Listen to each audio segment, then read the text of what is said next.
This was supposed to be a nice fire chat, Mr. President. Yes, good. I got set up. I did know. You made the job for the moderator really easy. Thank you, Mr. President, for your speech.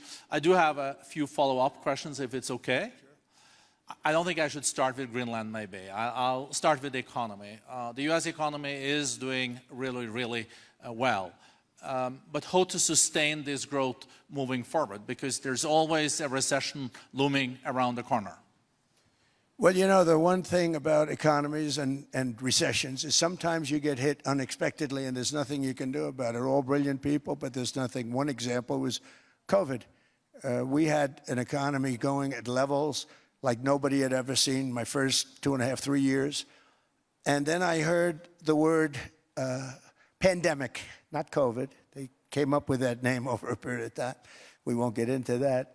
But I heard the word pandemic. And I had a poll come out that was so strong just prior to that, and I was with the two best pollsters, McLaughlin and Fabrizio, and they said, sir, George Washington and Abraham Lincoln, if they came back and ran as president and vice president, they couldn't beat you.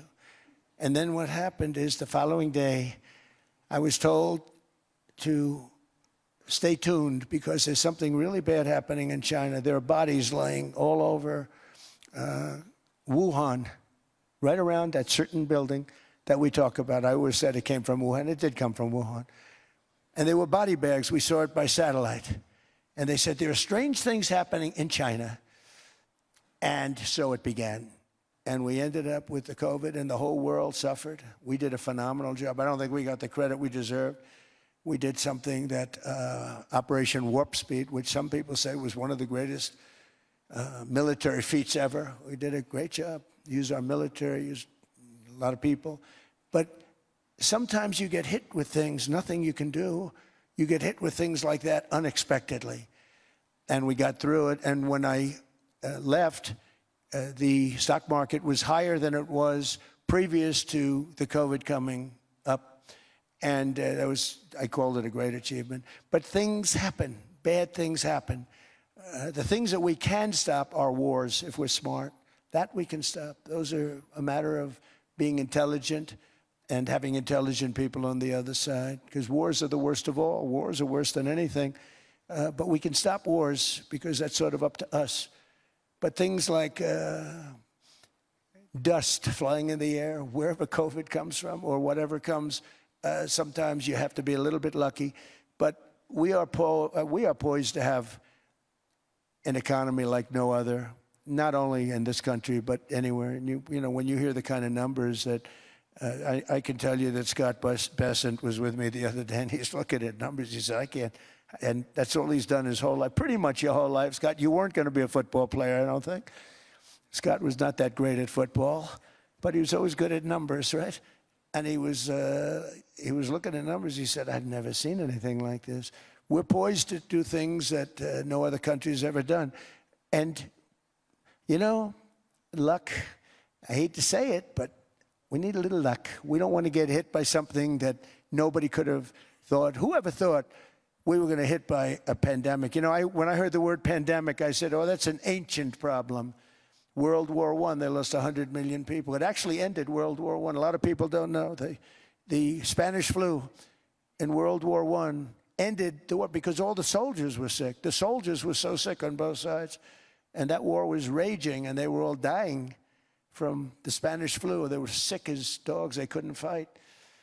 So, you know, you don't know how that would have turned out. But so we do, I mean, subject to that, and I always have to put a caveat in for it, but we're poised to have the greatest growth of any large country, I think any country that there's been. When you look at what's happening in the United States, it's really amazing.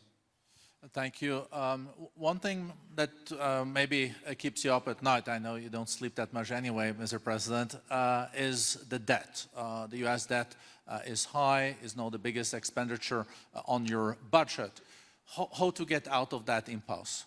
Well, the big thing is growth. I mean, growth is the way. If we grow like this, we go from having a $36, $37 trillion.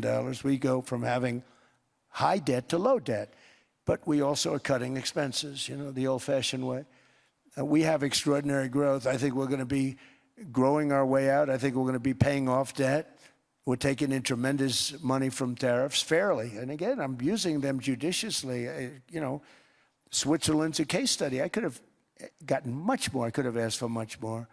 But we're using them judiciously. But I think growth, most importantly, and then cutting costs. Now, if you take a look at Minnesota, $19 billion in fraud and other things.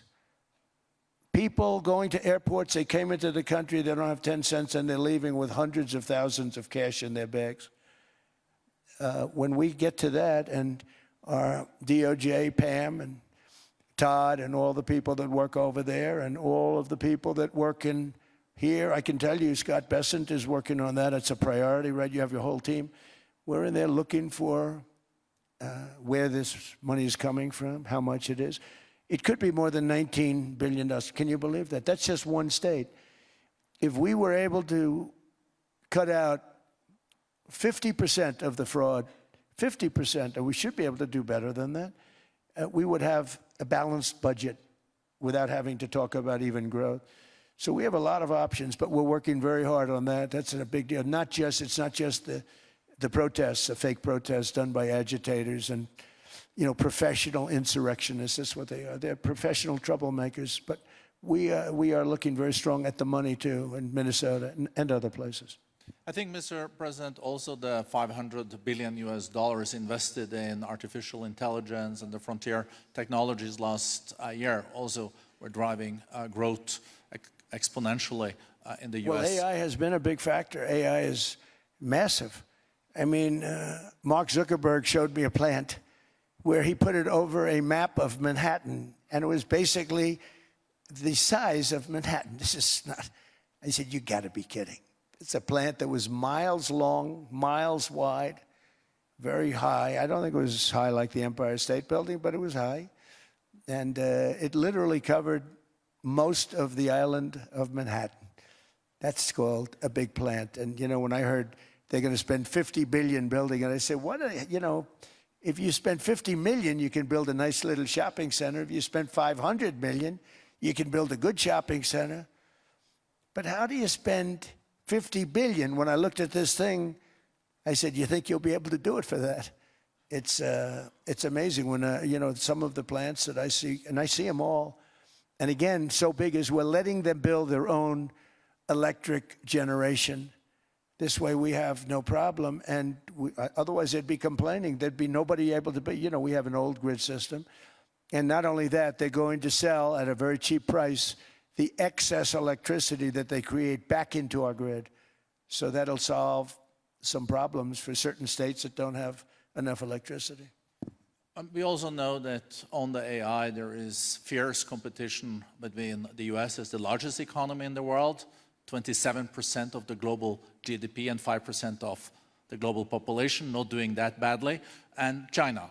And we know that that competition is very tough on AI. I know you're heading to a state visit to China in April. How do you see the US-China relationship moving forward? Are you able to combine this tough competition with also collaboration? So I've always had a very good relationship with President Xi and with President Putin. Talk about, you know, the larger powers. But I've always had a very good relationship with President Xi of China. He's an incredible man. What he's done is amazing. He's highly respected by everybody. And I do now. I mean, now I have good. It was very severely interrupted by COVID. I used to call it the China virus, but he said, do you think you could use a different name? And I decided to do that because why should we have a problem over that? But I would do that, and they would. You're a true diplomat, huh? I became a diplomat for the first time. Well, you know who taught me that? Marco Rubio. Marco Rubio. He said, let me teach you about diplomacy. Hey, any guy that gets approved by 100% of the votes, think of it, he got liberal Democrats and radical right Republicans to approve him. He's the only one. The next one was like lost 45 votes, right? But he got all 100 votes voting for him. And at first I wasn't happy about it. I said, wait a minute, I don't like that. And now it turns out that the Democrats probably wish they didn't do that. And Marco has been fantastic. Marco, stand up, please. You have done a great job as Secretary of State. He's going to go down as the best Secretary of State. And Scott, and we have Susie, who's the first female Chief of Staff, and she's the best Chief of Staff, too. And I see Howard Lutnick, who I know spoke. And Howard's fantastic. Some of the deals we're doing are great. And I want to pay particular attention because we have Chris. And Chris, you got up and spoke, I think. He's the #1 oil man in the world, because I was going to put Doug Burgum, who's fantastic. I don't know if Doug's here. Is Doug here? Doug Burgum is fantastic. He said, sir, there's one man better than me. And he introduced me to Chris. And he turns out to be. So we're drilling more oil and gas now than we ever have by almost double. Is that right, Chris? And on top of it, we got a lot coming out of Venezuela. So anyway, so we're doing great. The country is just doing great. We have great people. Thank you. And I see other people. We have Steve Witkoff. We have Jared. I got so many people. I'm in trouble because when I go back, they're going to be people with long faces. Sir, you didn't introduce me. I got so many people. And we have a lot of the greatest people anywhere in the world. I know them all. So I won't continue because we'd be here all day. Thank you, Mr. President. We also know that you're a deal maker, and then maybe coming back to Greenland and Ukraine. What kind of deal in the end do you see between the U.S. And Denmark? Well, because, you know, I guess you see it now as a negotiation going on, or? Well, it's costing Denmark hundreds of millions a year to run it. And Denmark's a small country and wonderful people. But, you know, it's very expensive. It's a very big piece of ice. And it's very important. I mean, I don't want to repeat the speech, but it's very important that we use that for national and international security. That can create a power that will make it impossible for the bad guys to do anything against the perceived good ones. And it's a great block for Europe. Just like, you know, Denmark was supposed to spend hundreds of millions of dollars. They didn't spend the money. They didn't spend anything, almost. And we'll see what happens. I just say this. NATO has treated the United States of America very unfairly. We never asked for anything. We never got anything. We actually took care of the needs of NATO for years and years, which I felt was always unfair. So I got NATO to pay because they're rich countries. But I think it's time that NATO step up. We're helping them with Ukraine. Without us, I think Putin would have gone all the way. I think we have it. I think there could have been a World War III, if you want to know the truth. If Kamala was elected, or Joe, any one of those, you know, those thinkers, I think you could have ended up in World War III. And I will say Steve Witkoff has been dealing incredibly with, but we're not going to have World War III. We want to get it stopped, but we're not going to have World War III. I think if I wasn't elected, I think that could have evolved into World War III. It was a very, very bad situation. And it still is, but it's not that kind of bad. It's bad because so many young people are being killed. How close do you think there is on an agreement on Ukraine? I had the pleasure of speaking with Steve Witkoff and Jared Kushner yesterday. I know they're working hard on it. I know that they're also traveling now. Do you see this very close or still? Well, I hate to say it. I thought that was going to be, so I settled 8 wars plus. And I thought that was going to be one of my easier ones. Not the easiest. Some I settled in a matter of hours because I'm good at that stuff. You know, the United Nations should be doing this. I shouldn't be doing it, but it doesn't matter. It's got to get done, saving a lot of lives. We're saving millions of lives. With Ukraine, Russia, there's tremendous hatred between President Zelensky and President Putin. That's not good. That's not good for settlements. We know from dealing. There's abnormal hatred. With that being said, I think Russia wants to make a deal. I think Ukraine wants to make a deal. And we're going to try getting a deal done. We're getting, I think, Steve, I think I can say that we're reasonably close. What happens is oftentimes we'll have a deal with Russia. Russia's set, and President Zelensky will not do it. You saw that when he was in the Oval Office. I was not happy. And then we'll have President Zelensky wants to make a deal, and Putin doesn't want to make the deal. It's a very difficult balance. and it's big time, and it is, you know, to use a word, it's a bloodbath. It's horrible what's happening. It's a drone war.